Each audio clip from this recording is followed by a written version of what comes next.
I'm not crazy. You're crazy. And you're with me on this journey, pal. No matter what happens. And this is just gonna keep on going and going and going until I reviewed every last one of them. Or I pass away.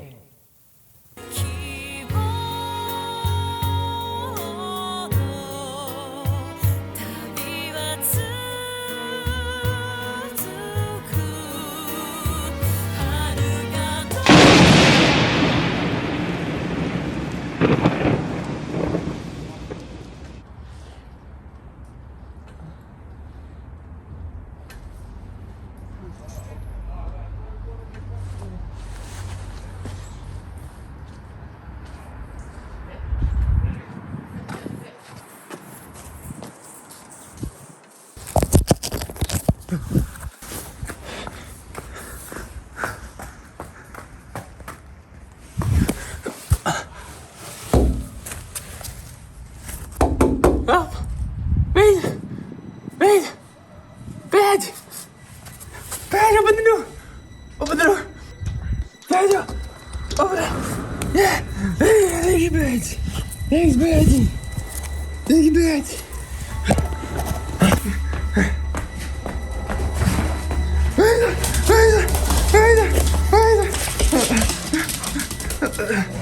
Hold on.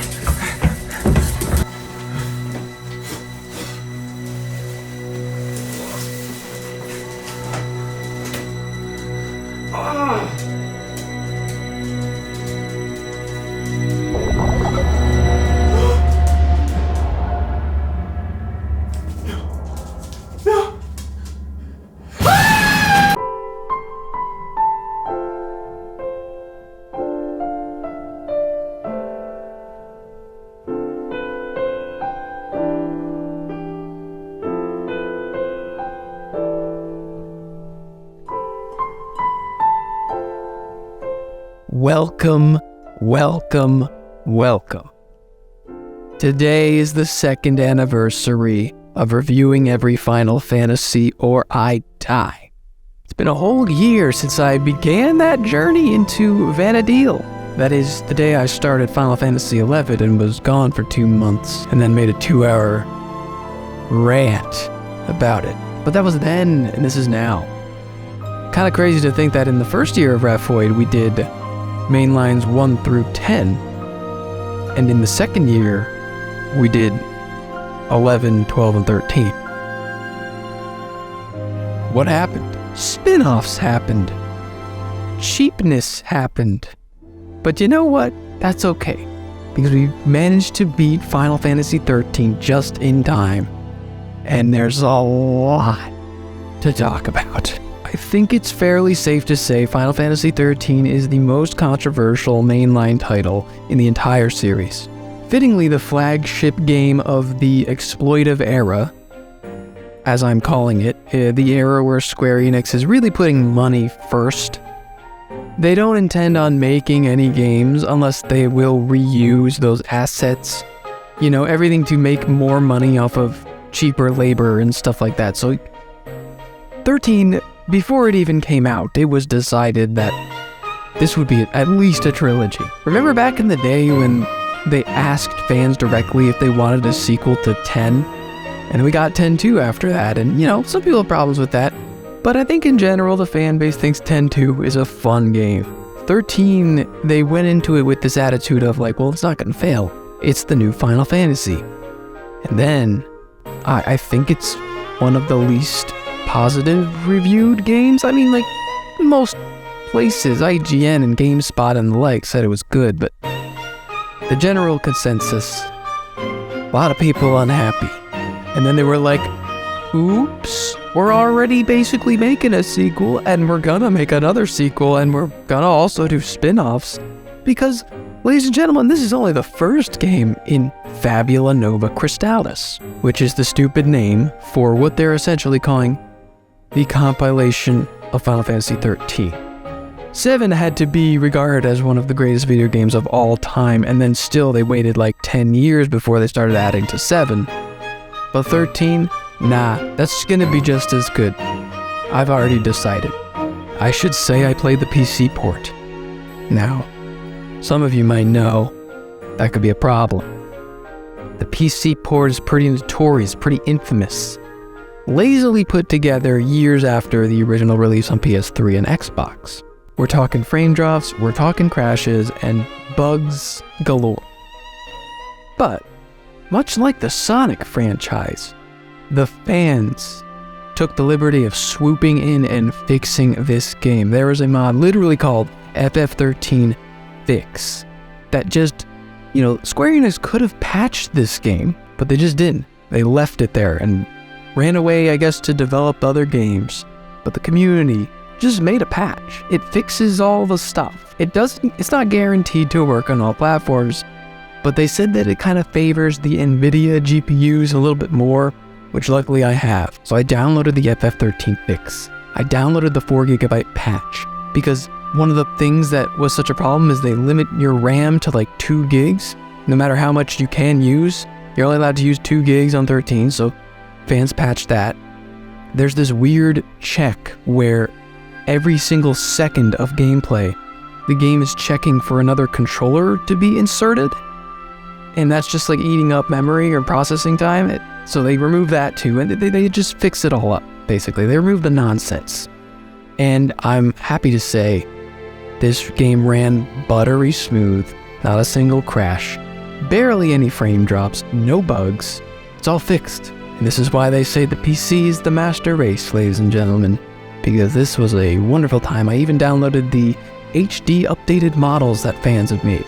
You could download 100 gigs worth of FMV replacement files that turn the FMV sequences into 4K.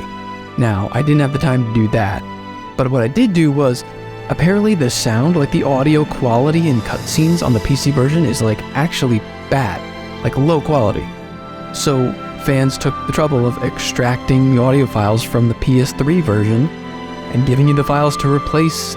I hooked this game up. It's all shiny and new, and it's the best way to play this game. If you're hoping for a Final Fantasy XIII remaster, check out the mods. You're basically getting that.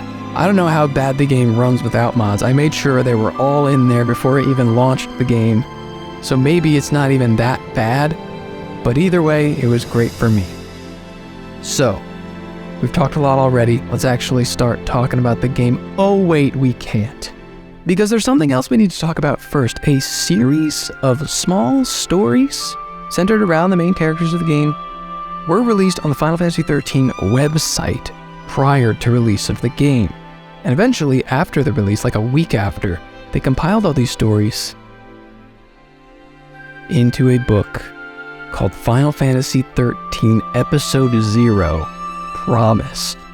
This is a 200-page novel of varying chapters, each focused on one of these characters, the main cast, giving you a little bit of the backstory and a little bit more character insight, a look into the lore of Final Fantasy XIII, which is actually quite useful because one of the main criticisms was that the story and the lore was like weird and hard to understand. Like, after reading this book, you really get it. One of the first sentences you hear in the game is like a kid saying, "We can't leave Chamber.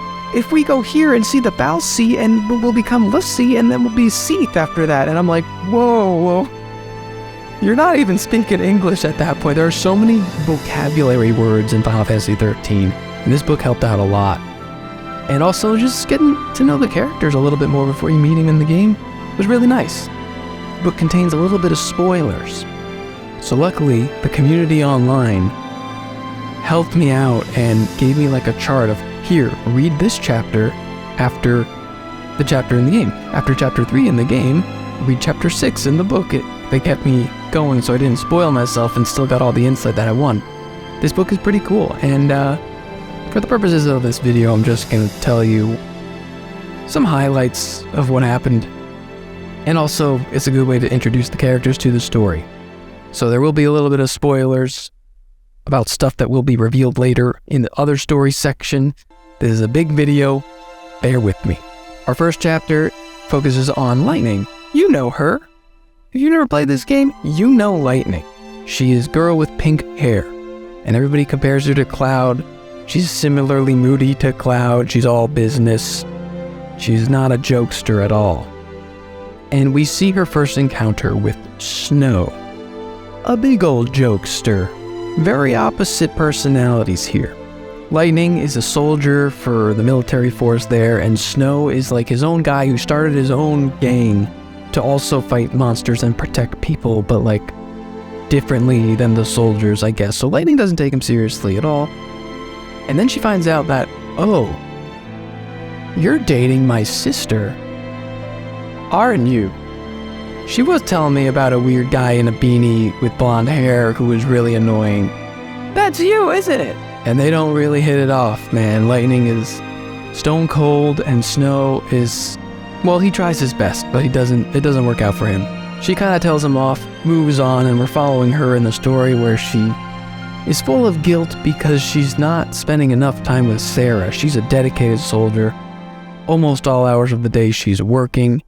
And Sarah's like trying, why don't you meet up with Snow? And why don't we come together? Because, we've been together for a while now and things are getting serious and I want you guys to like each other. And Lightning's just, work.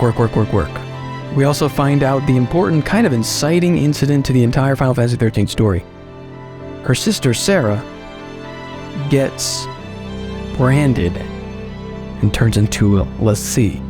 Time to dive into some of those vocabulary words I was talking about before.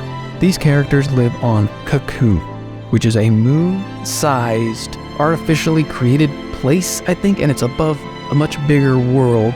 Say it's basically like Earth, and it's called Pulse, Grand Pulse. All these characters and these stories, they take place on Cocoon for now. And in this universe, the humans coexist with these beings called fal'Cie. Another very important vocabulary word. Pay attention, this is the most important thing. fal'Cie are almost these godlike, ethereal beings that don't even take human form. And there's this pseudo-religious connotation to like all these beings allow us to live here and they give us all that we have, so some people like worship them. They worship them a lot in the past. Really though, everybody lives in fear of them because of their one specific power that they bestow, and that is turning people into l'Cie. Second most important vocabulary word. When you are turned into a l'Cie by a fal'Cie, you are given a focus. A focus is a mission, like a goal, something you must achieve, and you get branded with a weird black brand signifying that you have been turned l'Cie. Now there are different fal'Cies from Pulse versus the fal'Cies from Cocoon, and they are constantly at war with each other. There's this thing called the War of Transgression, which happened way long ago, and they don't tell you your focus. Part of your mission is to figure it out. That's always weird to me because it's like a fal'Cie ordering somebody to do something, but they don't tell anybody what they do. So half of the problem is trying to figure out what you're supposed to do. But most of the time, because the Cocoon fal'Cie versus the Grand Pulse fal'Cie are always butting heads, it usually has to do with destroying the other side's stuff. They make the people do bad things. Well, why? Why would you listen? Well, the promise of fulfilling a focus is eternal life, but it's not going up to heaven and being in the clouds and having a good time. It is eternal life as a crystal. You crystallize and are frozen in time, and they're like, congratulations, eternal life. And everyone's like, well, that doesn't actually sound that good. What's the alternative? If you don't fulfill your focus, you become a Cieth, a shambling zombie-like monster that roams Pulse. They usually just dump them all into Pulse. Yeah, that's not a good option either, huh?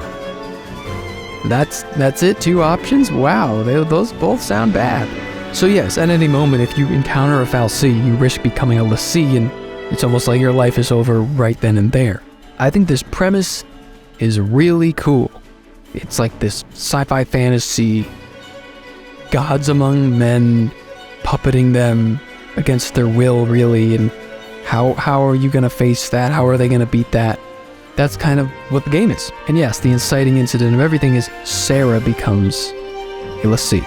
An extra problem on top of becoming a l'Cie is that l'Cie are shunned among people. They're afraid enough of fal'Cie. If they find out that l'Cies are running around, they usually do a thing called a purge. I know, we're almost done with the vocabulary words. A purge is when they gather a bunch of people and just transport them to Pulse. Pulse is just a hellscape, according to the soldiers and the government and the sanctum or whatever. That's where they dump all the bad stuff. Cocoon is a paradise. You want to stay in Cocoon. You don't want to get involved in LC business.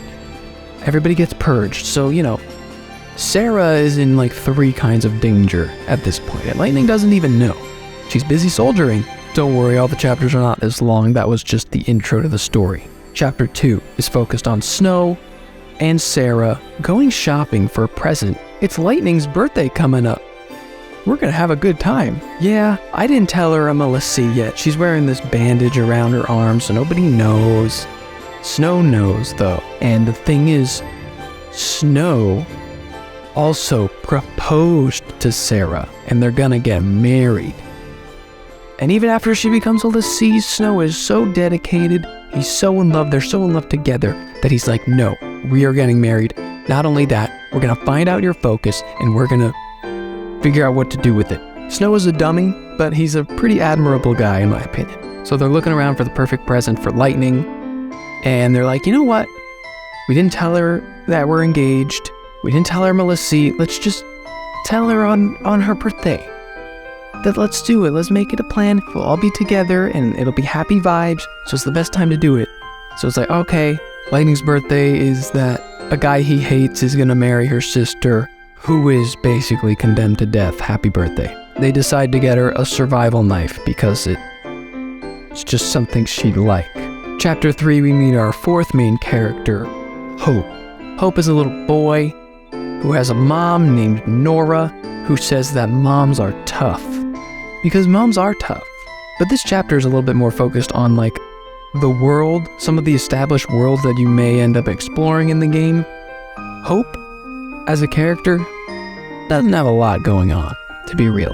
But he and his mom and his friends go on this school vacation, and he and his friends get lost in the wildlife area with the monsters, and it's scary, and they have a couple wacky adventures. Yeah, the only important thing to know is that Hope loves his mom. I wonder where that will go. Next chapter focuses on Saz, the afro guy you may have seen him with the tiny chocobo chick in his hair. He's the cool guy, and they outright say it, he's my favorite character. He's just a dad, trying to do dad things, and gets caught up in this anime adventure against his will. And he's just like, man, he has a son named Dodge, and this chapter is focused on the 2 of them having a good time on a day shopping. I don't know where they're going to a pet shop for a chocobo. This is where they get the tiny chocobo that lives in his hair. Dodge runs off into this sanctum area and can't find him. He looks all around for him, and then when he finally gets to him, oh crap, Dodge became a l'Cie. He encountered a fal'Cie in this factory.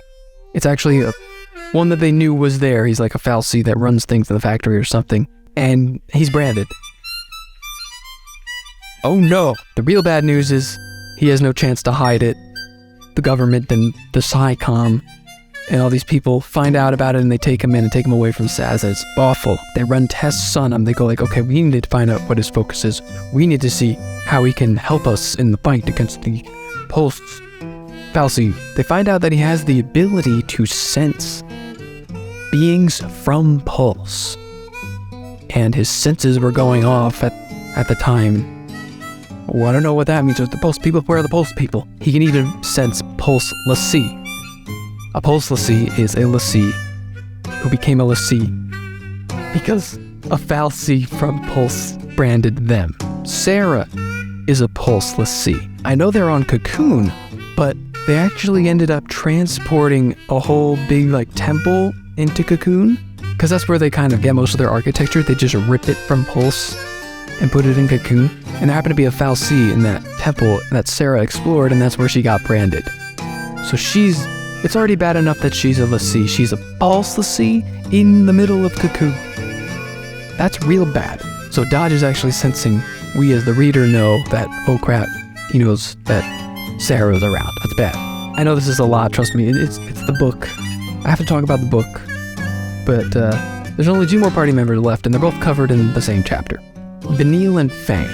You can't really talk about these 2 characters without majorly spoiling what their deal is, so this is probably the biggest spoiler that the book offers. Vanille, pink-haired ponytailed girl. I know there's 3 pink-haired girls in this. Are you following? Okay. And then Fang is this Australian girl with a spear. They start here awakening from crystal stasis. That means they were l'Cie before. They completed their focus. Wow, that's interesting. But they're awakening right now. Who knows how long they've been asleep in crystal stasis? Not them, because now they're on Cocoon. They were transported from Pulse to Cocoon as well. Not only that, but they don't have their memory from before they became a crystal. All they know is they're l'Cie, and they might have another mission to do now. They're in this unfamiliar world. There's a lot of funny fish out of water stuff because Cocoon has all this tech. They have no idea how it works. They go on a date accidentally with these 2 guys, and then when they realize it's a date and they have to like move on, they just beat them up and steal their credit card. But they don't know what a credit card is, so they just like scan it around and end up getting free stuff, and they're like, well, this is pretty cool. But they do get split up at a certain point. Fang gets caught by the cavalry run by Sid. Sid Raines. I guess we'll put the Sid update here. He's an important character too. I'll explain him. Sid update. He runs the cavalry and he's you know, of course he's on the airship. He doesn't pilot it, but he runs things around there. He technically works for the Sanctum, who are the bad guys if you couldn't guess by now, but he's not exactly following orders. Sid is a guy who really wants to control his own fate. You can probably tell that's a reoccurring theme here. So he's kind of calling his own shots, but he does technically work for the bad guys. More on him later, but he and Fang kind of recognize each other like, okay, we're not really on the same side, but we got information, let's work together a little bit here. As soon as mainstream news finds out that there is a Pulse fal'Cie who probably has made l'Cie on Cocoon, all hell breaks loose. People are running around, people are so afraid, they're hiding in their homes, and the government is basically controlling a mass purge of just tons of people. The news reaches Lightning on her birthday, where Snow and Sarah give her the big news that they're getting married, and also Sarah might be dying. You became a l'Cie, so now you're gonna marry this idiot? Lightning does not take it very well, as you might expect, but she accepts the gift of the knife. She tells off Sarah, she gets very angry, and then the news breaks out, and she's like, oh god, this is real. She thinks it's a joke, that's the thing. She thinks it's a legitimate joke because they're throwing all this information at her, and then she sees it on the news. Oh my god, they weren't lying. Sarah's a l'Cie, but all the chaos is happening at that point. It's too late. Snow tries to get Sarah away, people are chasing her, and then basically Final Fantasy XIII begins. There's a bunch of extra stuff in this book, bunch of funny moments. It's also great to get a look at not only the main characters, but the side characters like Sid and the other cavalry guys, and Jill Nabat, I think her name is, who's the lady who kind of runs what's going on with Daj. I realize I just threw a ton of information at you, but that's kind of, I mean, I can see why they held this information from the game. Most of it gets revealed throughout the game. In fact, there's this like menu called the 13 days, where occasionally throughout the story, it flashes back and you'll experience the 13 days leading up to the start, which is basically what this book is, with more detail. But I would recommend reading it, a couple chapters here and there. Look up the guide to see which chapters you should read at what time while you play the game. It enhanced my experience. I thought it was fun. So you now know how the story begins. Let's take a break from story and talk about the combat. So the combat is where we start to see why this game is considered controversial. I believe this is the first time that an auto battle button is programmed into the actual combat of the game. I don't mean a toggle that you turn on and they'll just automatically go. I mean, you can click on abilities to use things, or you can just click on auto battle. And what auto battle does is it just chooses the most efficient thing to do against whoever you target. And so the criticism lies in, hey, this game kind of plays itself. You can kind of just press A, and it'll do what you want it to do.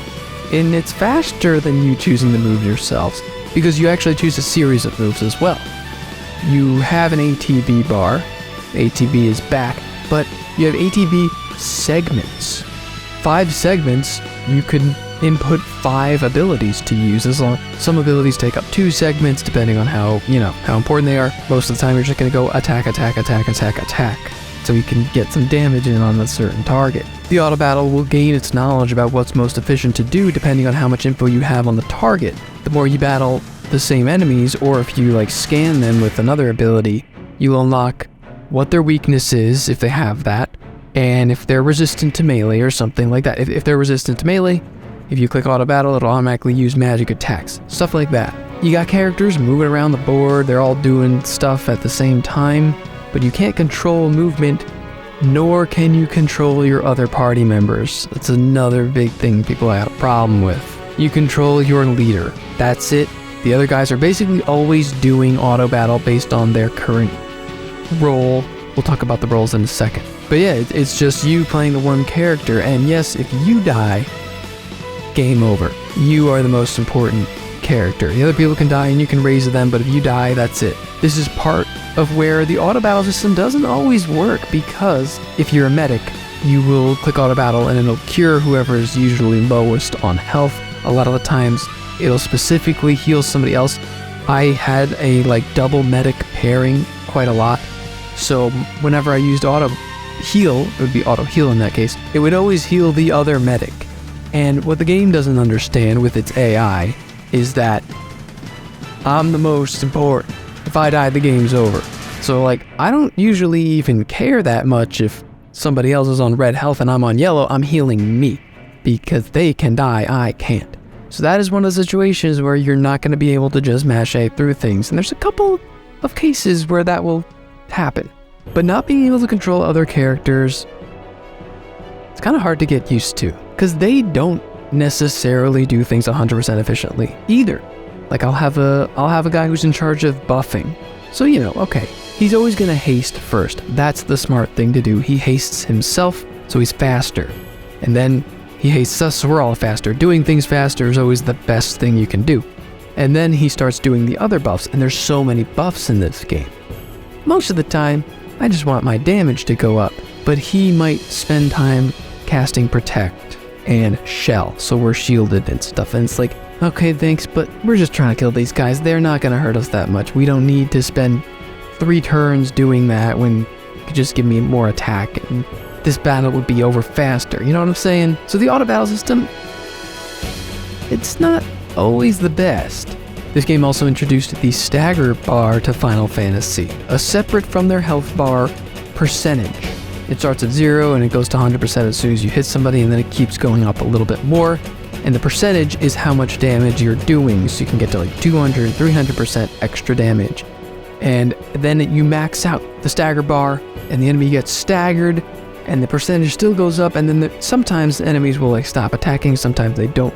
Sometimes it changes something about them, but a staggering is always what you want, because you're doing a ton of damage. And then Lightning has this move where she'll toss, she'll scoop people up into the sky and juggle them around, and they won't be able to do any actions. So staggering is usually what you're going for, even over just health. And I'll explain how this all comes together with the roll system. But you also have TP abilities. And these are special abilities you unlock as you build your character, and they're usually super important. You can't use them every battle, so you have this consumable amount of points. This will allow you to renew your whole team, revive and heal.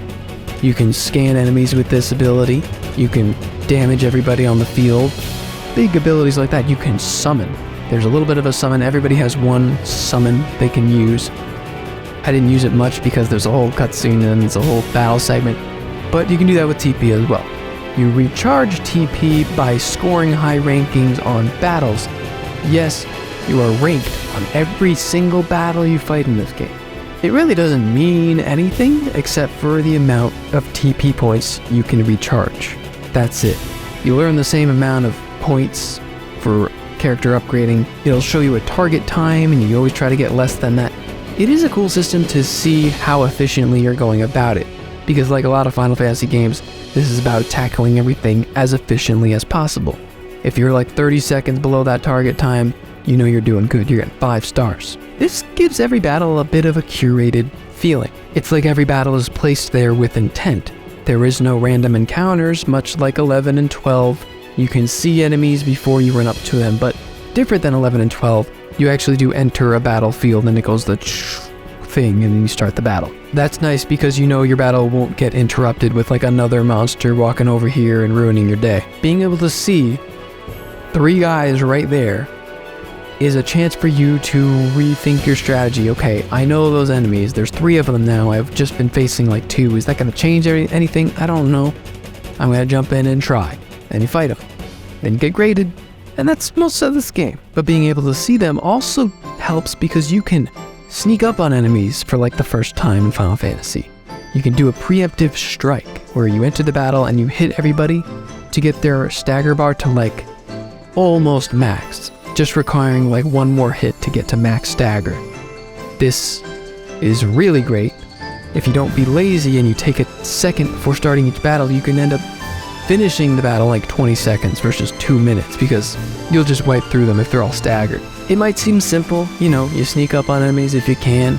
Otherwise, you hit auto battle, you build your team with the right roles to survive, and you're good throughout the whole game. I think there's a little bit of nuance to this system that doesn't get enough credit. There is a lot going on. On its own, this battle system is super simple, but it does incorporate everything else about the game that I haven't explained yet, so give me a sec. For instance, your character's actual positioning and the fact that they're melee or range is a pretty decent factor into most battles, even though you can't control that. If you're playing as Lightning, you have the sword, so you're going to use the sword. Can't change it. You play as Saz, you got guns, so you're ranged. Now Lightning can use ranged magic, and she will automatically do that if the auto battle system says so, but you don't always have to follow the auto battle system. There was a group of enemies that used a big air attack that flew everybody up into the air and stunned them, so then they were like killed in another hit before you can even heal. They were weak to magic, so the auto battle system said, okay, just keep using magic, and my whole team was always grouped, and they kept dying in like 2 hits because they were all there for the big AoE attack. So I can't technically move Lightning, but I can tell her to use a melee attack, so she charges up to the enemy's face, and subsequently dodges the AoE. Little nuances like that are possible in this game, and those moments of figuring stuff like that out were really fun. I mentioned the juggling you can do to a staggered enemy where you throw him up into the air and hit him. If all of your team hits him at the same time, he's gonna fall down while you guys are recharging your ATB. But if you let the bots shoot him up and juggle him, and then wait till they're done, wait a second, and then click attack, you'll keep him up in the air while they recharge, and then they hit him while you recharge, and he just stays in the air for the whole time until he is dead. That stuff's really fun. One last amazing thing that I have to talk about. No more pausing at the end of every battle and healing your team. There's actually no MP in this game. You finish a round, and you're going to be full health as soon as you leave the battle. You automatically end every battle, full health. Even if somebody's dead, as long as it's not you, they'll be revived and fully healed. Oh my god, that's amazing. Think about how much time is wasted in these games of just like, alright, beat the battle, gotta heal, how much MP do I use? Do I gotta buy ethers to make sure I don't run out of MP? Who's the best healer? How do I do this most efficiently? Do I split cast? No. Who cares? That's all like micromanaging pointlessness. And honestly, this feature should have been in there a while ago. I get it though. Past games, it was mostly about how long you can last until you can fill your MP. I understand, but it's still boring. And this game didn't call for that. So they just said, don't need MP. Just heal everybody automatically, and it's just great. It's just great. So that's the basic combat. Let's talk about what actually makes it interesting. The paradigm system. So there's no jobs in this game, but there are roles that each character has assigned. And this does not give you as much freedom as your average job system, but let me tell you how it works. Remember gambits in Final Fantasy XII? It was a big, expansive, complicated system that allowed the player to program people to do things automatically, however they wanted. How I describe the paradigm system and the roles is that instead of allowing the player to program any sort of gambit, they've basically prepackaged 6 useful gambits that you will absolutely need, all 6 of them, throughout your journey. And instead of allowing the player to customize them, they just said, figure out how to use them the most efficiently. There are 6 roles. Up until like the halfway point of the game, each character can be assigned 3, and they don't let you choose. So that's another thing. It's going to be a common theme with this game. Doesn't let you choose a whole lot. But paradigm system is you get to switch roles during battle. So you have the Ravager, and his main role is he's damage output, and he makes the stagger bar go up. Now the stagger bar is always going down a little bit. So it's part of the battle system is like time management. If you got to heal, that's cool, but that stagger bar is going to go down. The goal is to max that out. You got to max that out. So a Ravager's job is to make it go up. Then there's the Commando.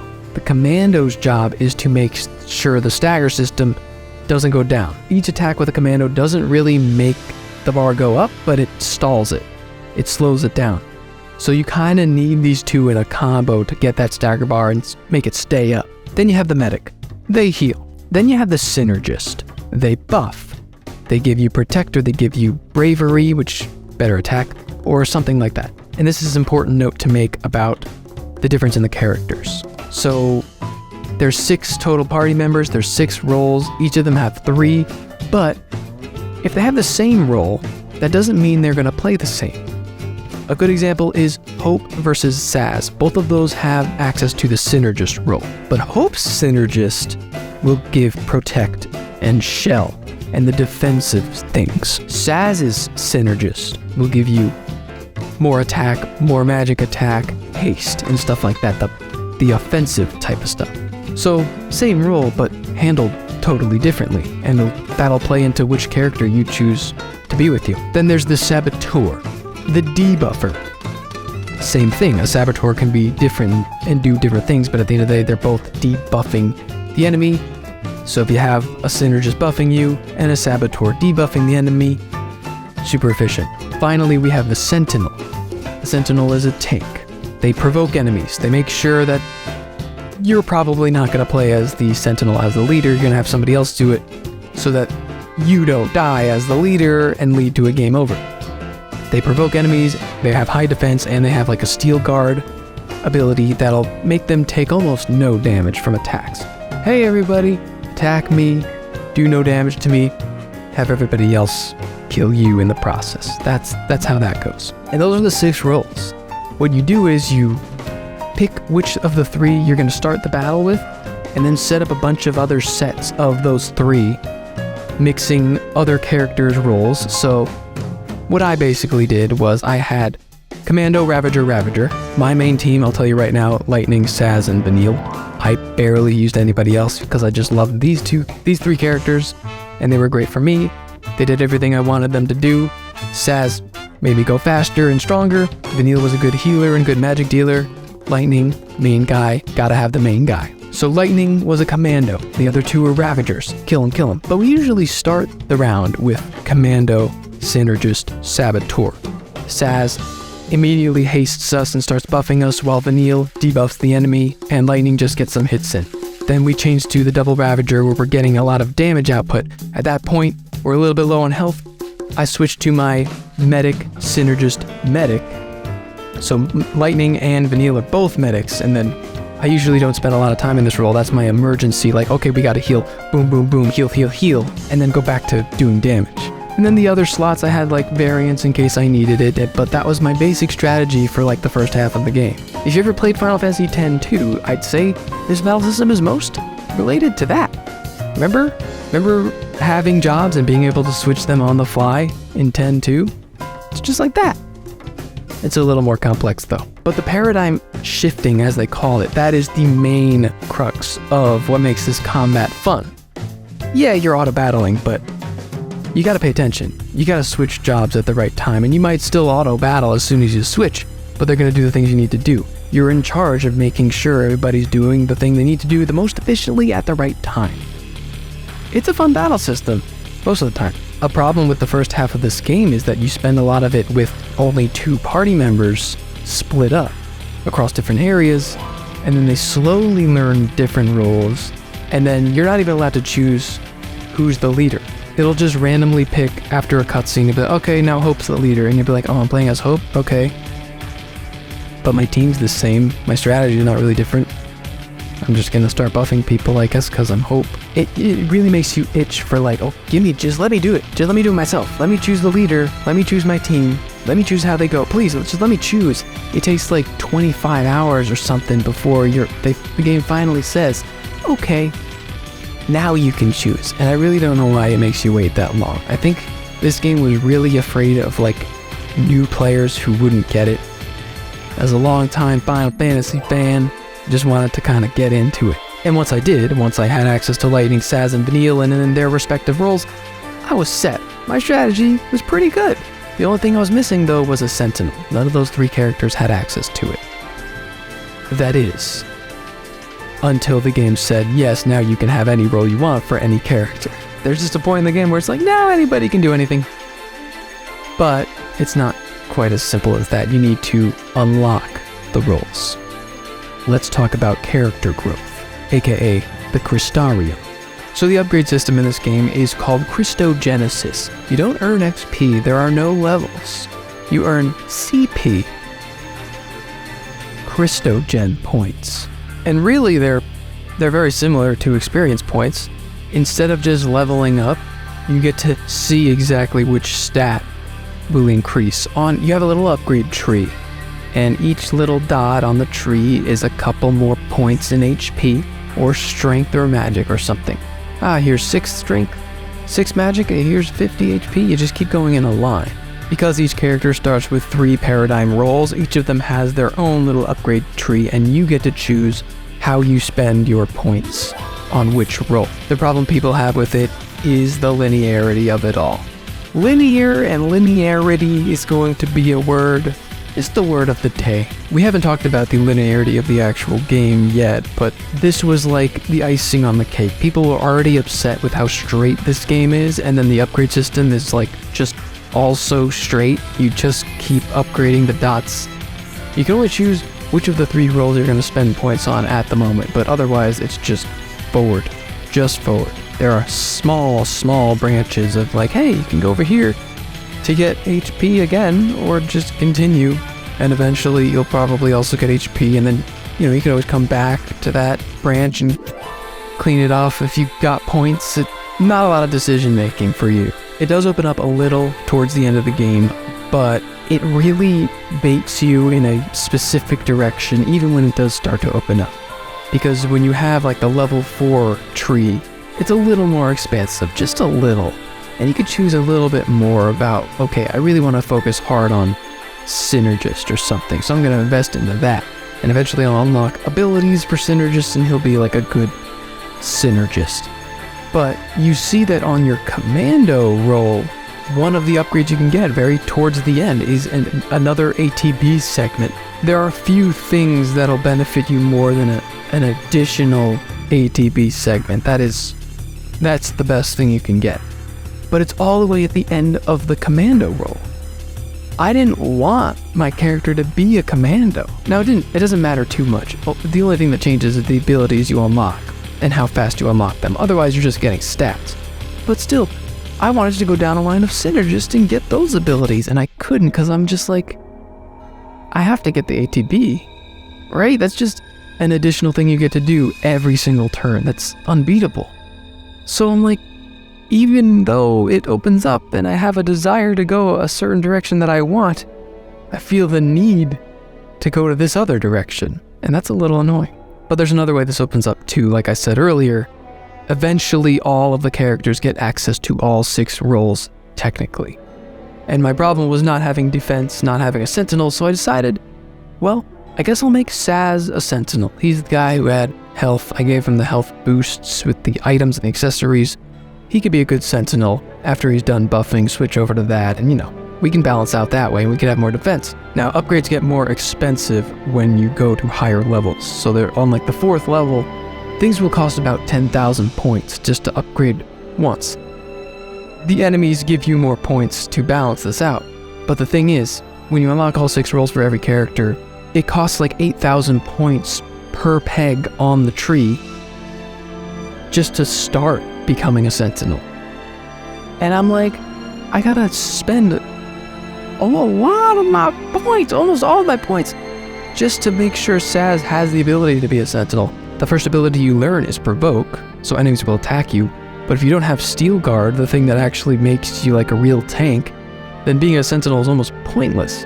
So I have to upgrade all the way up to Steel Guard just to get the 2 most basic sentinel abilities, so I can say that I actually have a sentinel who can do his job. But meanwhile, he's missing out on all the other buffs that I could be getting for synergists. The game tells you you can choose any roles for any of your guys, but the reality of it is, you're not gonna get to experiment very much at all.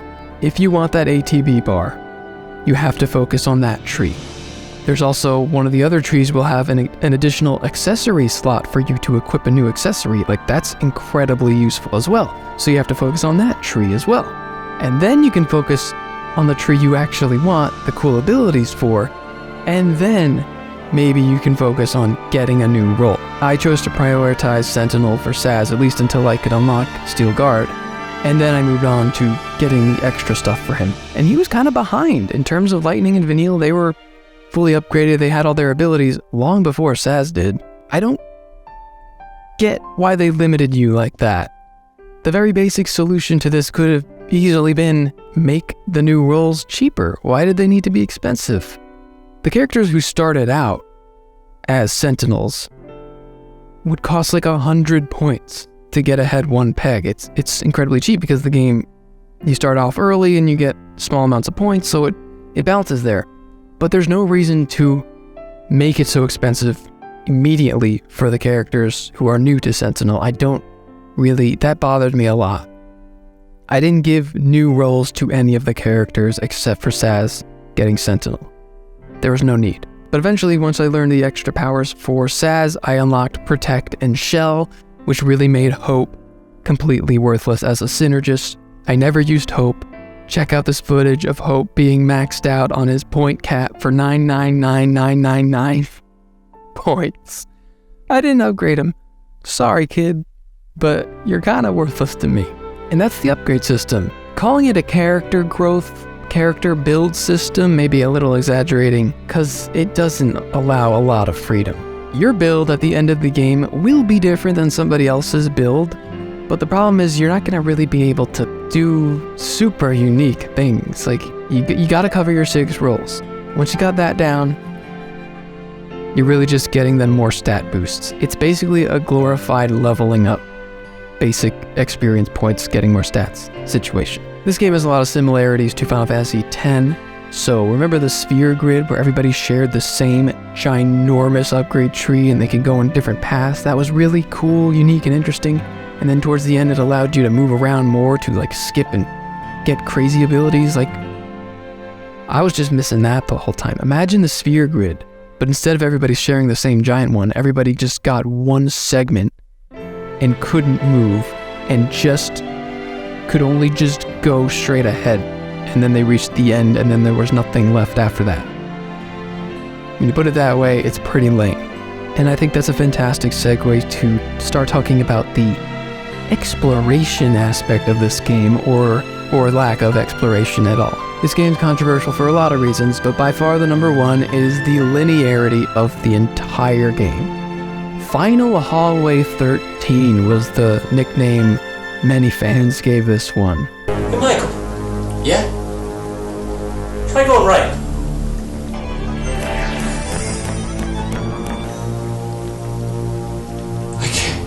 can't go right. Hey, Michael. Yeah? Try going left.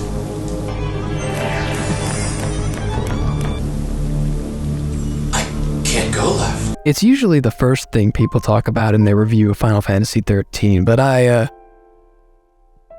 better late than never. Yes, this game is not open. There are no fields to explore. At first, there's no caves. You just go in a complete straight line for long periods of time in the same area.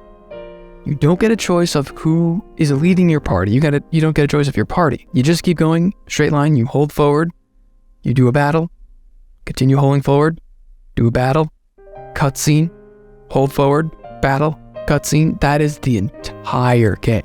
It's a shock to the system, especially after 12, which was like the biggest non-MMO Final Fantasy game ever. This is something I knew about Final Fantasy XIII before going into it. Before I've played really any Final Fantasy game, this is like the number one thing it's famous for. So I remember playing 10 only a year and a couple months ago. I was shocked to see that, wow, Final Fantasy X is also an incredibly linear game.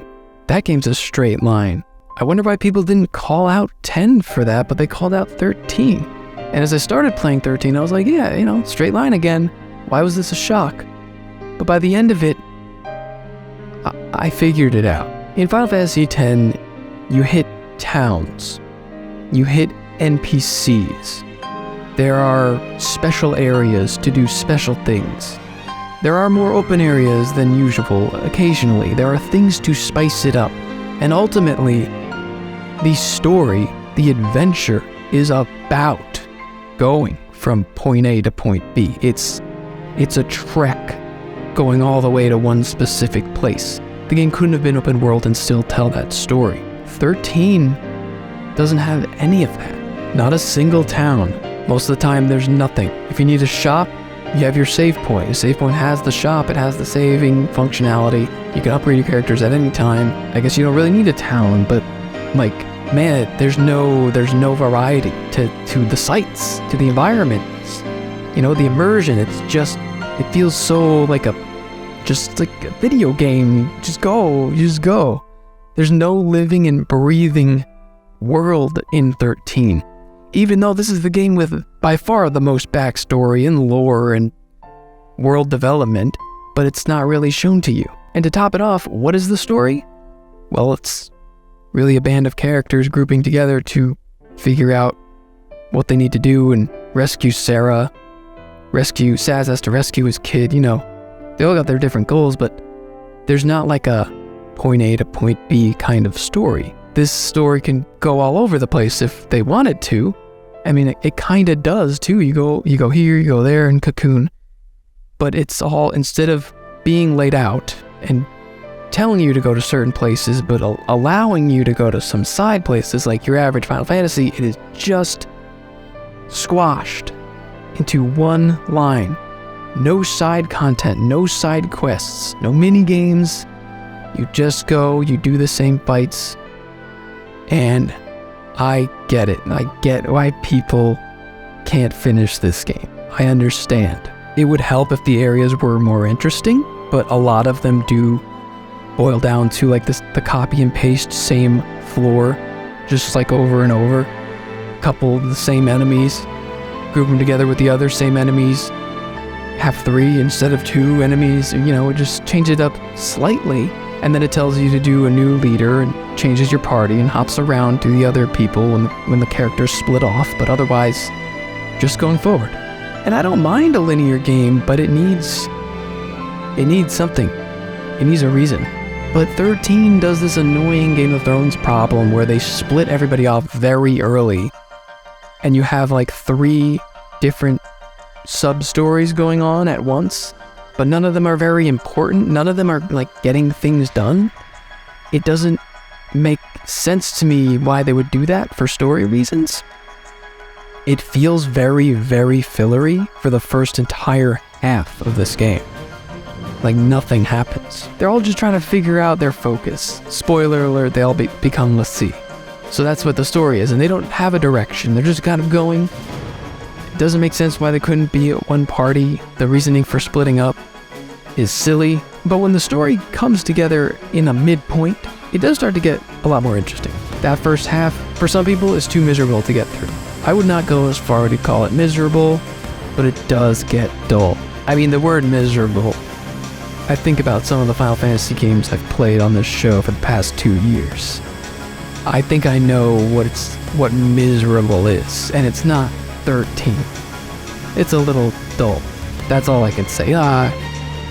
The battle system's cool, I wish I could experiment more, but I am interested to see where the story goes. I'm annoyed that it's not going anywhere at the moment, but I want to eventually get there, and that was my motivation to move forward.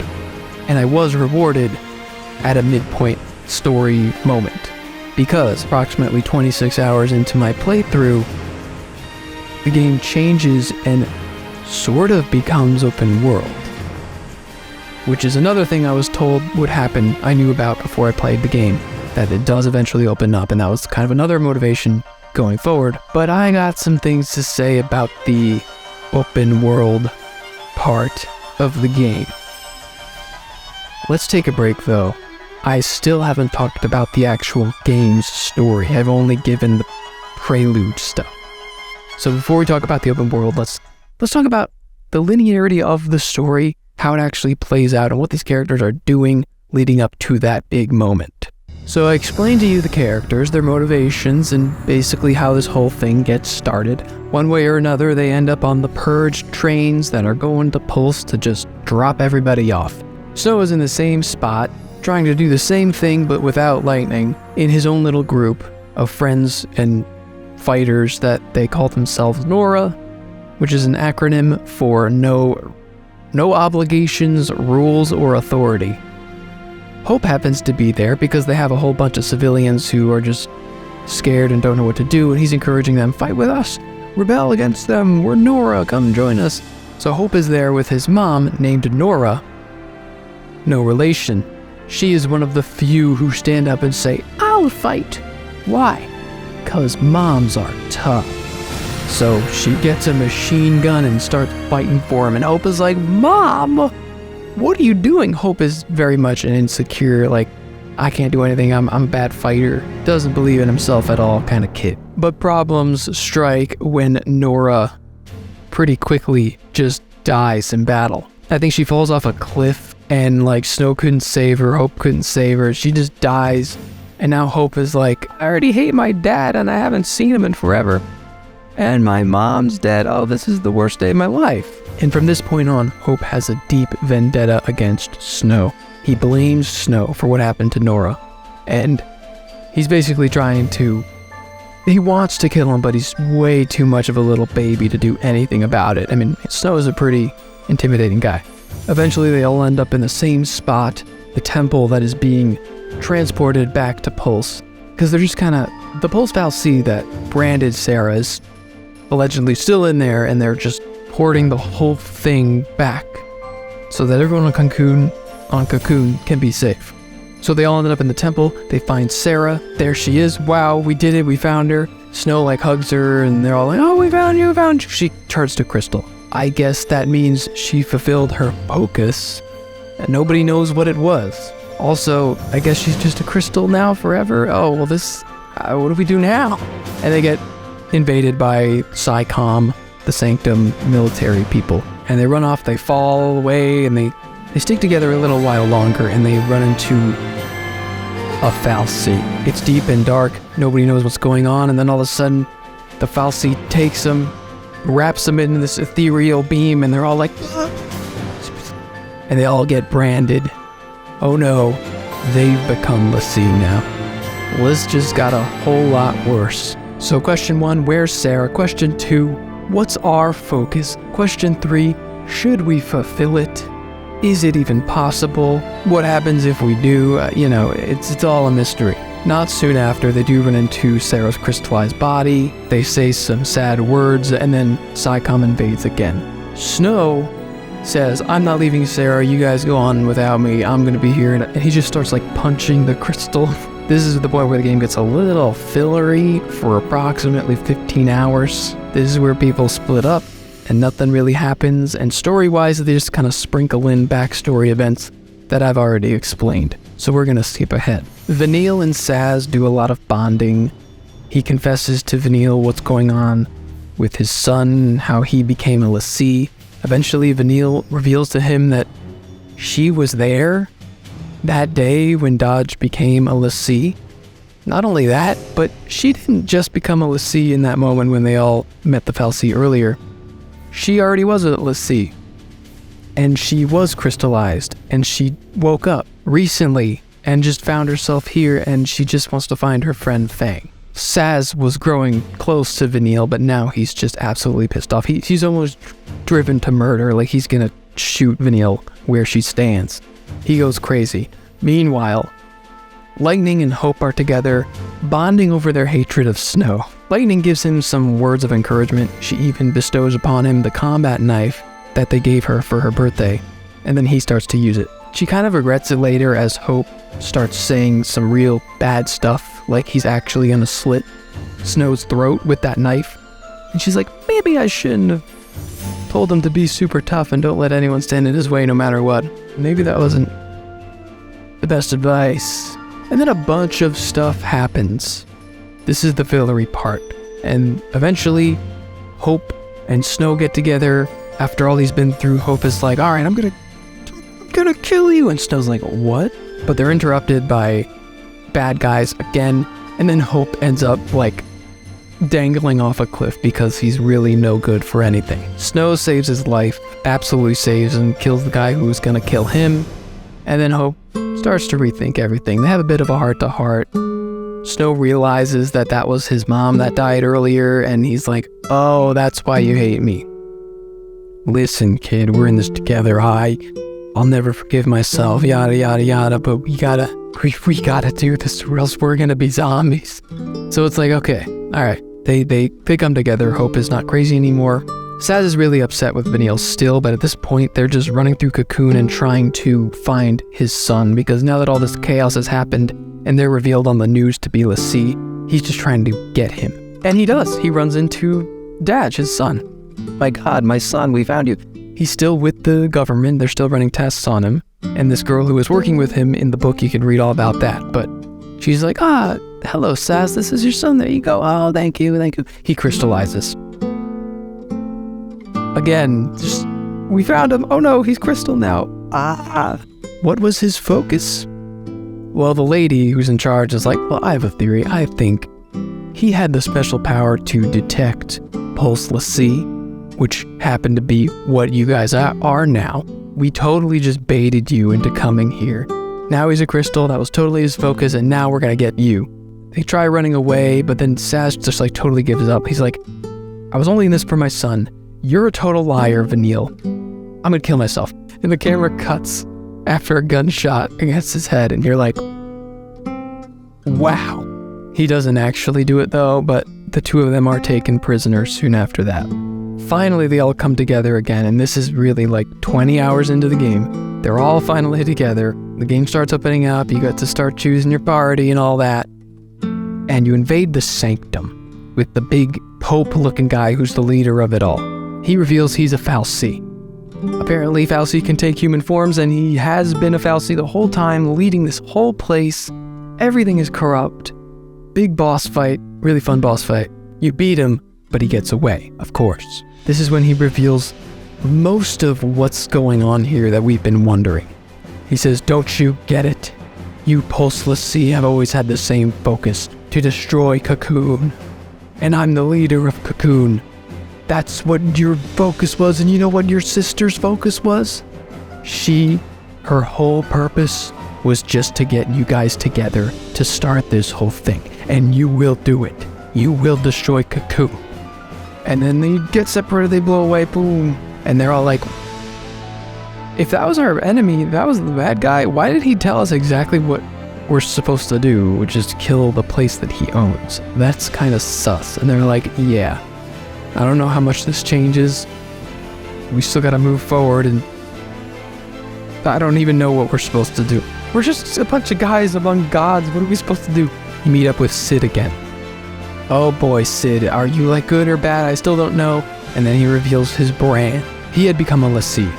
The Pope guy branded him just a second ago. His focus is to bring all of you back to him. And you're like, no, we're not gonna let you do that. So you beat the crap out of him. And then Sid crystallizes. So, did you fail your focus or not? Oh, this is so confusing, I don't know. But this is where you find out like the actual goal of the bad guys. This whole thing was planned from the start. All of the chess pieces were being played. You guys were doing exactly what we wanted you to do the whole time. The goal of the bad guys is to bring back the Maker. I guess he's like the god of the gods. He created Fal'Cie and humans. And the way to bring him back is to a sacrifice on such a massive scale. A scale about the size of Cocoon. So the bad guy who ruled Cocoon actually did want you to destroy it. All the Fal'Cie, they're not really even working against each other. They're all trying to bring the Maker back. At least this group of Fal'Cie that you deal with.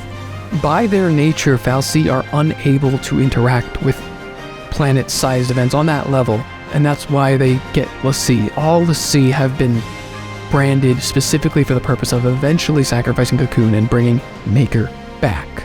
This is also when Fang and Vanille are like, yeah, we were crystallized before and we came back, so that could still happen to your son and Sarah. They could come back even though they're crystals.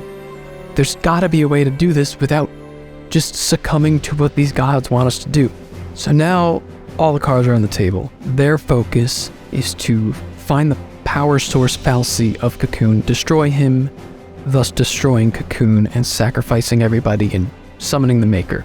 And they're like, we definitely don't want to do that. But this is when things start to change in the game.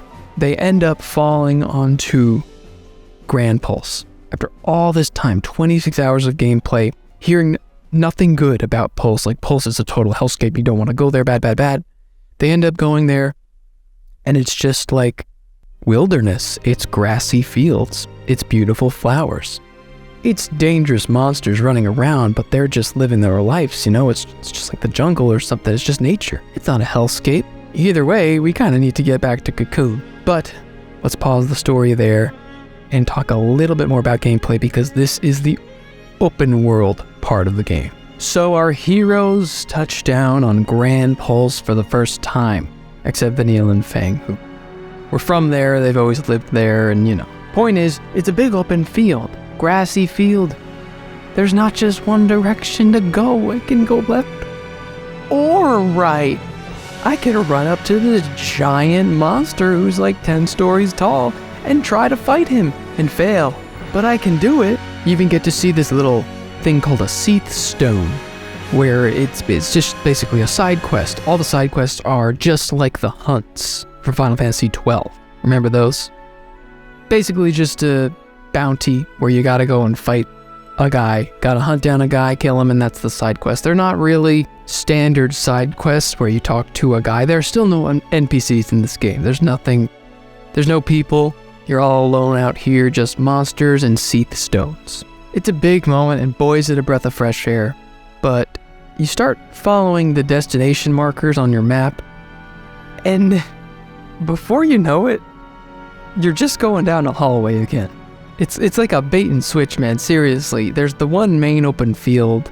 There's a couple of like other hallways, which, you know, it's not the worst because they're technically all a part of the same world and they can loop around so you can choose directions to go.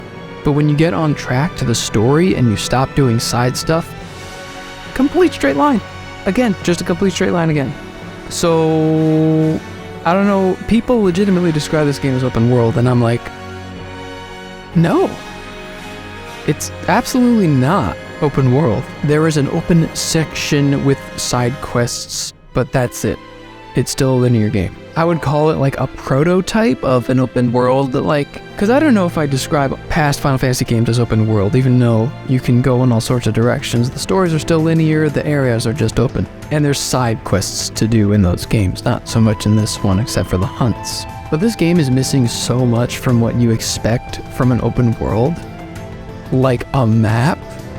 You have a map, but you don't have a world map that shows everywhere you're supposed to go. So if you click on a side quest and it'll tell you to kill a guy, there'll be a little star on your map telling you where the guy is. But if he's not in your immediate area, it'll just be like, take this path and then you'll lead to the next map. So you don't really know where the guys are, you just know he's in a map or two over, and that'll take you like a half hour to walk through if you fight all the monsters. So finding your way around is not super fun in this open world. It also takes a while to walk around too. Eventually you do find waypoints, which are Seath stones as well. So you have to complete the hunt before you can actually activate the waypoint. And this is kind of all over the place too. I did not really enjoy how waypoints work, because you go up to it, it tells you kill this guy, okay, gotta go find him, leave, walk around the town, look for him, follow the marker, there he is, you kill him, okay, now that telepoint is active. Too bad you can't teleport to it without another telepoint. You now have to walk all the way back to the first one, then you can teleport. And this part really bothers me. You know how in most games it'll just show you the map and then you can click on the part where you want to warp to? This just gives you a list of the names of the areas, and it's all this made up mumbo jumbo words, and I'm like, I don't know where. I unlocked like 4 or 5 waypoints, and they're all just like jumbo blah blah blah blah blah land, and I'm like, where am I supposed to? I know one of these waypoints is where I want to go, but I don't know which one it is. Just give me the map. Just give me a full map. Like, why is that a foreign concept? Almost every Final Fantasy game had a full map you can look at. It was so aggravating. The open world part is where like a lot of padding comes to the gameplay. It's not straightforward anymore. You have to walk. You have to walk so much to get somewhere. You have to spend so many points to unlock things now. If you want to get like the best weapons in the game, this is now the point where you need to grind, because some items that you need to use to upgrade your weapons are literally worth $2 million. The hunts in Final Fantasy XII made sense. You have to go up to the board, it tells you what to kill, but you need to find information. So there's this extra step of looking for a guy to get a rumor about where the guy is. And then, Final Fantasy XII is this whole big world with all these people running around, and it feels more immersive, right? In 13, it's just, a point on the map, go to that, go there, then come back. Why do I gotta walk around so much? I would love to do these side quests, because a lot of these battles were some of the most intense in the game, but I hated walking, and you do have to walk through enemies as well. I think you can unlock chocobos and run around on those guys, but I didn't even unlock chocobos. There was a certain point where I clicked on a Seath stone. They're not even all activated, by the way. You'll run into a Seath stone that's just on the ground, and it doesn't unlock, it doesn't become available to be accessed until you do a random amount of other Seath stones. There's no rhyme or reason to it. So at one point I was told to fight a guy, and I looked on the map, and he's over there. Okay, I walk through the whole map to get to the next map to see where he is, and he's all the way at the end of that map, which I was just at to fight a different guy. So apparently this guy is in the same exact spot. And then I saw this was like mission 67, you get them all randomized. And I'm like, okay, there are at least 60 something, 70 missions. And it's all gonna be this. It's all gonna be walking, and then fighting a hard fight. I wish I could just fight the guy immediately. Just press A on the stone and let me fight the guy in a new arena. I do not understand the walking around part. It was agonizing, and so I just stopped. I just said at some point, I don't need to do all these side quests. I'm good. I have very high upgraded weapons. I have a lot of points. My team's good. They haven't failed me yet. Just gonna continue with the story.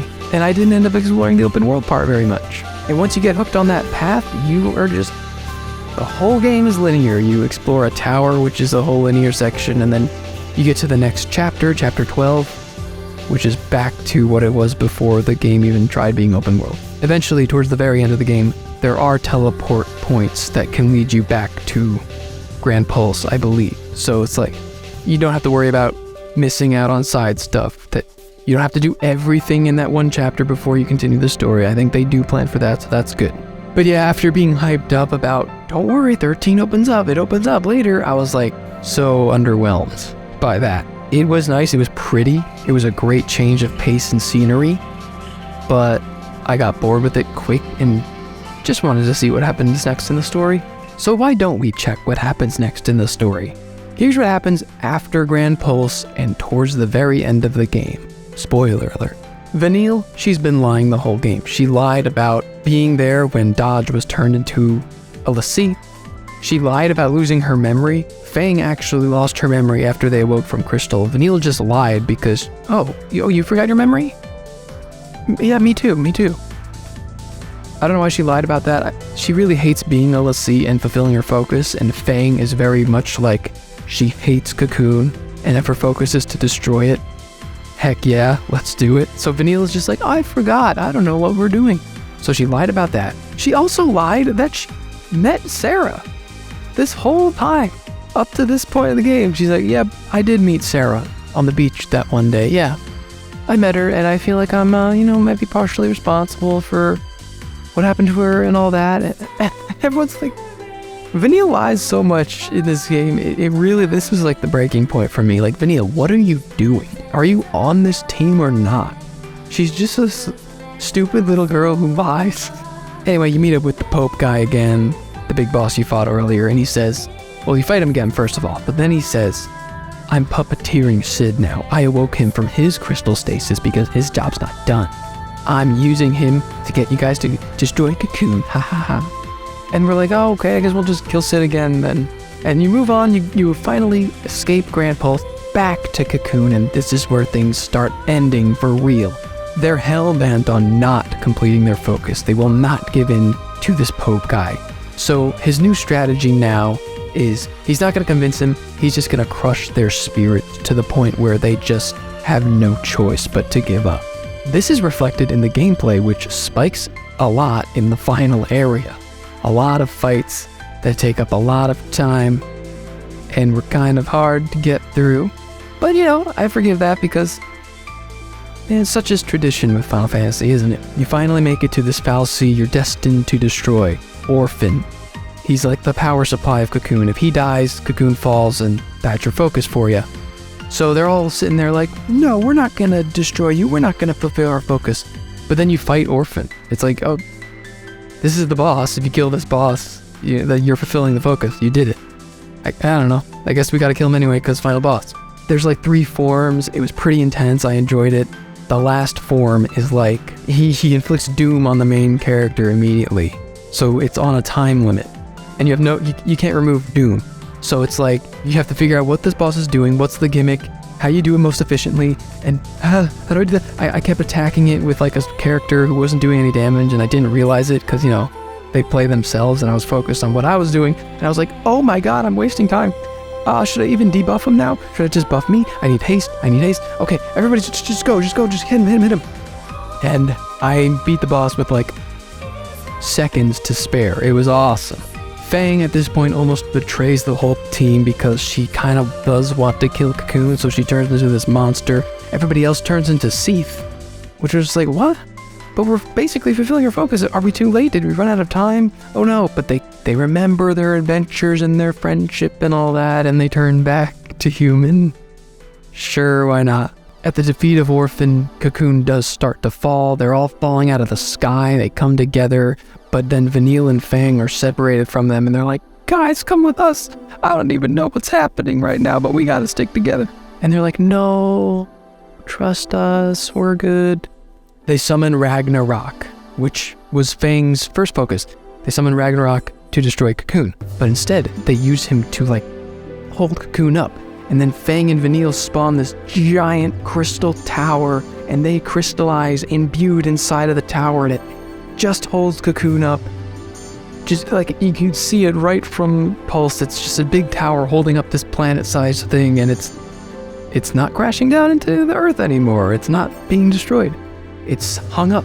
And then everybody finds their way safely down into Pulse, and they're all just mesmerized by this giant crystal tower, and they're like, but Vanille and Fang are trapped in there, and they kind of speak out to them like, don't worry about us, we're good in here, man, we're doing what we need to do, we're crystals, and they're like, all right. And that's kind of how the game ends. A really cool fact is that this giant crystal tower is the logo for Final Fantasy XIII. Each of the games always has this significant logo, and this is like, I love it when you don't really know what it is, but then by the end of the game you're like, oh, that's what it is. It was like a spoiler, but I didn't even know. I like that stuff. They do give those cliche anime lines of like, we decide our fate, and our friends, we're friends, and we can do whatever we want, and we won't obey you, and they do that whole thing. But what I really like about this ending is that they didn't just shrug off the lore. That cliche is so annoying because there are all these big rules in all these shows and games, and it's like, nah, it doesn't matter because I believe in myself, kill. And then everything works out. I hate that. But even though they say those cliche lines, they didn't win because they just believed in themselves. They just loopholed it. They found a loophole. Their focus was to destroy Orphan, and thus destroying Cocoon in the process. But they destroyed Orphan and saved Cocoon. So technically they did complete their focus, and the brand goes away, and they're like, we defied fate. Technically. I just think that's a cool way to end it. Like, we kind of did it. We're like, the humans can't beat the gods with the power of belief, but they can outsmart them. And that's fun, I like that. And then, as all the parties together are looking at this big crystal, they see in the distance 2 figures. Sarah holding hands with Daj, fully uncrystallized, walking towards them. Wow, we did it, everybody. Group hug, and that's the end. The humans no longer live in unison with the Foul Sea.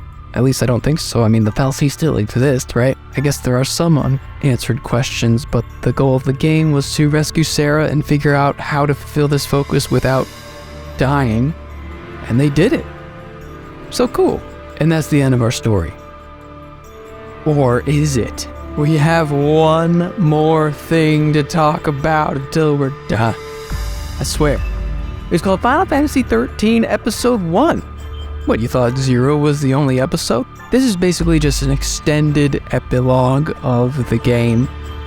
And it teaches you a few more things about what the characters are going to get up to afterwards. It's a nice little companion piece. It did not release in the US until Final Fantasy XIII 2 came out, and was given to you as part of a special pre-order bundle, and was not sold ever again. So luckily, the people at thelifestream.net, the same people who did the audiobook of The Maiden Who Travels the Planet, if you remember that episode, they also did an audiobook version, and it's only a 40-minute thing. In a nutshell, Vanille and Fang tell the gang to not worry about them. Don't you dare try to help us. Go live your lives. Everything is good now. We're happy here. It's all good. Don't help us. Sarah feels guilty that she kind of started all this. Feels like it's partially her fault. And, so many people lost their homes and their lives from this. So she wants to do something about it. But they need to rebuild, basically. Everybody is coming from Cocoon now. It's no longer inhabitable. So they got to be on Pulse. But Pulse is a survivalist's world, so they have to rebuild society, essentially. And she says she's going to be the teacher. She's going to teach all the kids about the truth about the Foul Sea and how to live life here on Pulse. And Snow's like, heck yeah, we're going to build you the biggest teaching school place ever, yeah. And of course, they're both excited for the marriage. They're going to really get married now. It's all official. A soldier comes up to them. There's a bit of a peace treaty now because they're just doing emergency care for everybody. He tells Hope his dad is okay. I didn't mention the part where you actually go to meet his dad at their apartment, and they kind of reconcile, and he tells the dad that mom died. Saz gets right to work. He's a pilot, so he's going to go around helping people, and he's going to make sure that Dodge stays by his side. For sure. So he's just working. Everybody's got a job, and they're helping to rebuild. Lightning's looking around like, well, I don't really know what to do with myself. I'm a soldier, but I got nothing to fight now. I got my sister back. I'm actually happy with her fiance. What do I do? And then she just kind of starts walking forward. She just feels unexplainably compelled to just go. She just starts going, starts walking. Sarah and Snow are mid-conversation, and she's like, yeah, this will be great. This will all work out, right, sis? Sis? We move to Lightning's perspective. She starts to be shrouded in darkness around her. People start disappearing. She doesn't know where she is. She can't feel anything, but she feels everything. She's just compelled to continue walking forward. There's no sense of time. She doesn't know how much has passed. There's no color. there's no sound. What is happening? And towards the end, the narrator states, if words could describe this place that lightning has been sent to, the words would only be emptiness and chaos. And that's really the end. There's no episode 2. At this point, the next chronological thing, I believe, is 13-2. It's a whole game, so we'll get to that later. Aside from the very ominous cliffhanger ending, this is a really nice epilogue. It's peaceful. It's cool to see everybody have a happy ending until that part. I recommend it if you haven't heard of episode 1. It's a really quick listen. Check it out. And we did it.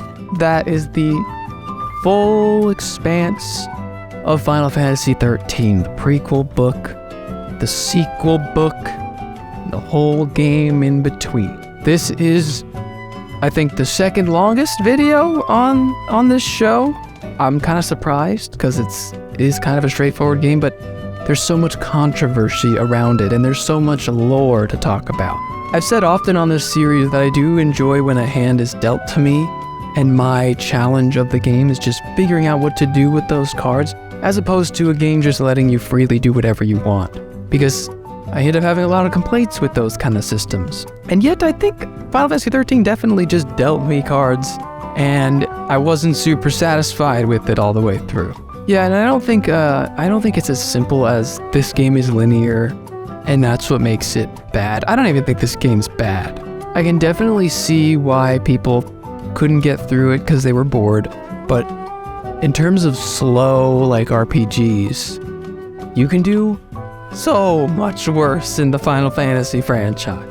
If you've seen all the episodes of this show, you know that. And the idea that every Final Fantasy mainline game is so different from the last, that's what makes it fun. And if they wanted to just make a linear game, that's okay. The problem is not that it's linear, it's that it just isn't exciting as a linear game. Because like I said, 10 was linear and way more interesting. 10 had different environments. You weren't in one environment for too long. You had all the characters together pretty much the entire way, and the story was about a journey from beginning to end, walking. But I also think Square was pressured to have more padding and make this game longer. This is the PS3. This was the big next-gen Final Fantasy game. And this era is when people really started to have that annoying mindset of like, if I'm paying $60, it better be 60 hours. I hate that. That kind of mindset is the reason why every single-player game that comes out these days is the same copy and pasted open world with pinpoint areas you gotta go to and some challenges and overall a lacking story. They're all the same. I would prefer Final Fantasy XIII over one of those, or a Skyrim copy or something like that. I like how every mainline Final Fantasy game is something totally different.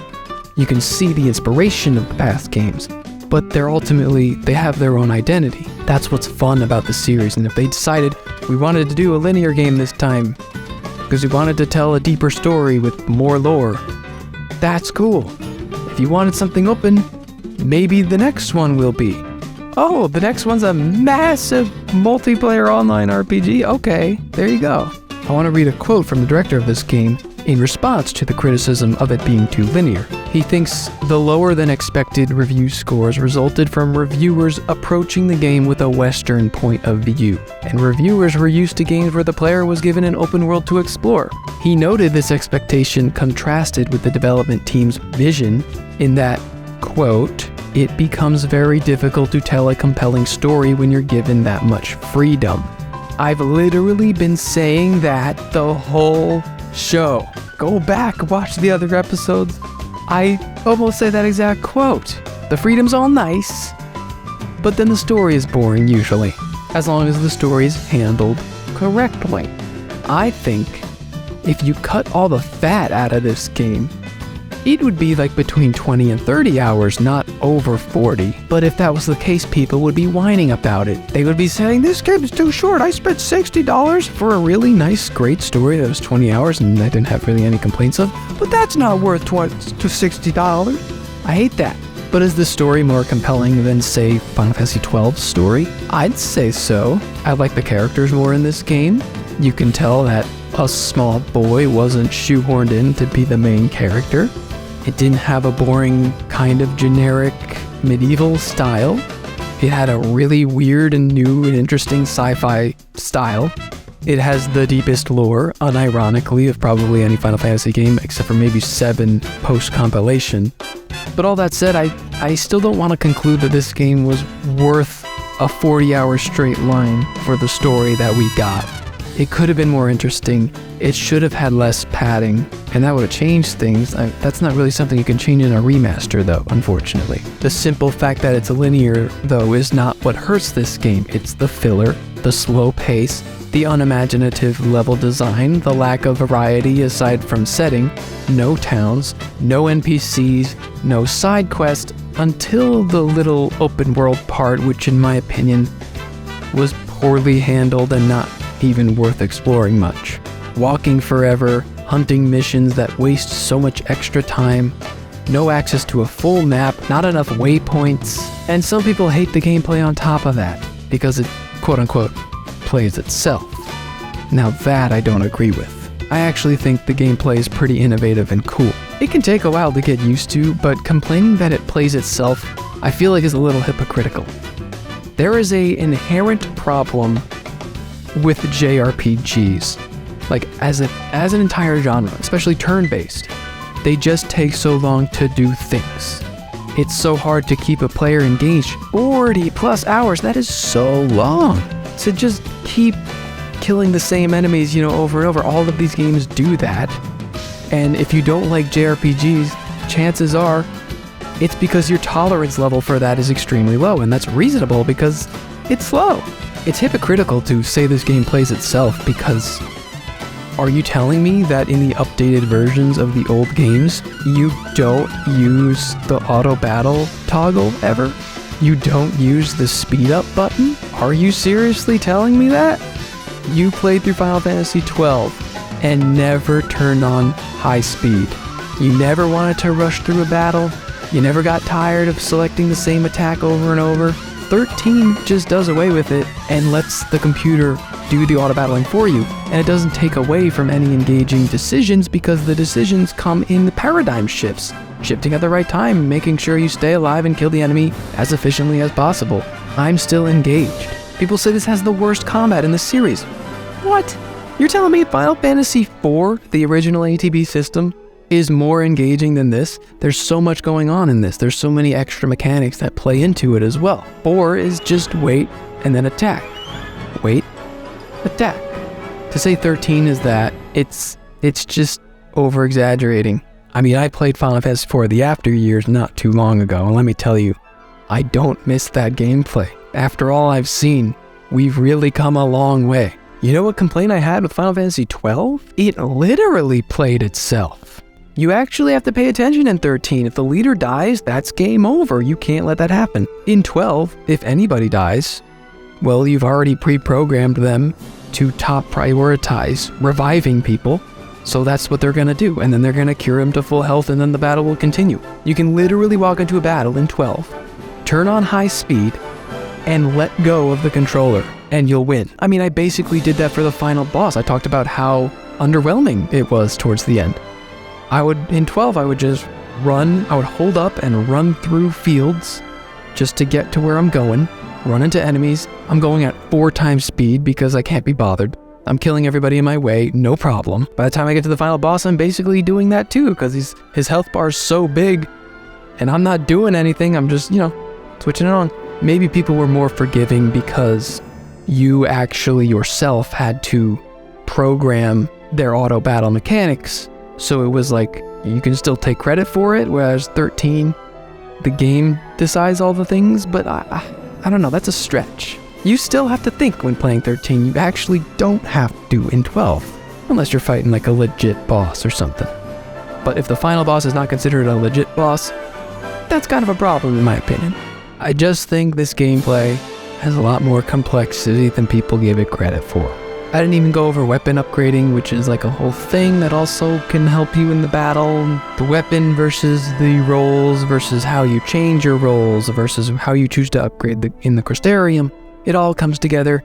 The Crystarium is linear, but it still matters what you choose. You know what I'm saying? I actually think it might be better than in 12, where you can just give every character every ability and then nobody's unique, you know? At least that's how it is in the Zodiac Age remake, but whatever. This game could use a remake. A remaster would help this game a lot. Simply incorporating a speed up feature would help with a lot of the parts that are too fatty and not worth playing much. You can't cut them out of the game because it's the story and that is what it is, but you can speed it up. Let me tell you, man, that speed up feature has been a blessing in every single Final Fantasy game it's been in. Make it work on this one and I think people might come around to it. At this point, it's one of 2 mainline games that's never been remastered.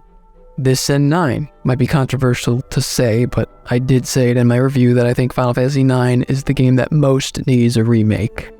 That game is also very slow, but not because of just how it's designed. It's mostly because of the limitations of the hardware, and it literally just takes ages to do any action in that game. It's been like a few years, I think, since we knew that Final Fantasy IX, or at least there's been a rumor of a Final Fantasy IX remake. When's that coming? I don't know. But when that happens, Square will have no choice left but to remake the one remaining mainline game. It'll be 13. Don't be saying, oh, it's still too new. It's not new. It's 13 years old. Good game, lots of problems, but is it worth playing? I think so. I think it's worth checking out. It might appeal to you specifically if you're not so much a JRPG guy. It's very straightforward. It doesn't leave you to have to figure complicated things out, and yet you can grow attached to the combat system as it gets more complex. But I think we can end it there. But first, a word from a special guest who thinks Final Fantasy XIII does deserve better. Okay, it's 1 a.m. I'm here to talk about Final Fantasy XIII. The game is the hype is They're just trying to reference Final Fantasy VII at every moment they can, but they also do some cool different too. Instead of Cloud, you got Lightning. Instead of Barret, you got Saz. And instead of Tifa, you get Joel from The Last of Us. The game's awesome. It was on 3 discs if you got the 360 version, and I got to the 3rd disc when I first played through it, but then I stopped playing it, and then I finally beat it like a few years ago. Good ass game. Combat's awesome. Also, the 10,000 needle cactus bullshit. Hate that thing. That's the reason I didn't 100% it. Okay, bye. What a massive video that was. Why was it so big? There's a lot to get into, but it's finally done. Look at that. No brand. I guess I fulfilled my focus. Or did I? No. We know what my true focus is. It's not to complete and review Final Fantasy XIII. It's to review every Final Fantasy. Or I die. And so that ends another year of this journey. I don't know how many are left, but geez, it was like a 6-month waiting period between 12 and 13 because there were just so many spin-offs. And now, we'll begin the journey to 14. I wonder how many spin-offs are between 13 and 14. Let's look. We can take a countdown before we get to the big MMO. So it says Echoes of Time, Crystal Defenders Vanguard Storm is dead, so we can't do that. My Life as a Dark Lord, Crystal Bearers, 13.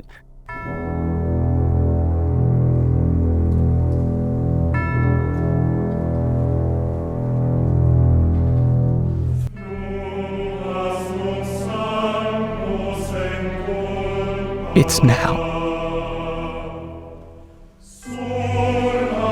14 is the next one? There are no spin-offs?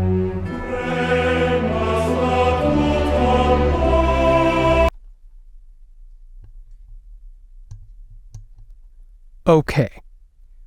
We need to be clear on this. Yes, it's true. There were 0 Final Fantasy games released between 13 and 14. This is real. This is happening. And save your comments about, oh, that was the original 14. You know, technically that's not playable. A Realm Reborn came later. No. Okay. We're doing it the same we've done all of the other games. We go by the original release date and we play the best version we can, which is A Realm Reborn, because that's the only version we can. Exactly 1 year ago today, I began the journey that was Final Fantasy XI, and somehow we're ready to start the next MMO, exactly 365 days later. I don't know if I'm mentally prepared for 14, but it's happening. But the real reason for this side tangent is to tell you how this will go. I want this to be different than 11. I'm not going to stop everything and play this MMO for however long it takes, because it will be longer than 11. I don't want to follow a guide the whole way. I don't want to choose my character and my job entirely based off of recommendations. I don't want to grind the whole way through. And most importantly, I don't want to do it alone. So yes, soon after the publishing of this video, possibly a few days, I will begin the journey of Final Fantasy XIV. But I'm not putting this show on hold so I can just rush through it. I'll be playing it in the background, with the only goal in mind really is to beat the main story of A Realm Reborn at least before I get to 15. That way I can say I truly beat all the mainline Final Fantasy games in order. But the plan is to go all the way through Endwalker, or whatever the final chapter of the story is. Will this work out? Will I be able to play other Final Fantasy games really while playing this one? Will this plan change? I have no idea. I'm just going for it in this way and I'm letting you know. What I do know is this was the finale of REFFOID Season 2. It will come back for the 3rd year in an episode that won't be 14, but something entirely different. But the 14 episode will come out when it's finished. If you've watched this video all the way through, thank you so much. If you've watched all of REFFOID up to this point, I don't have words to thank you. I hope to see you on the next one, and for the love of God, wish me luck.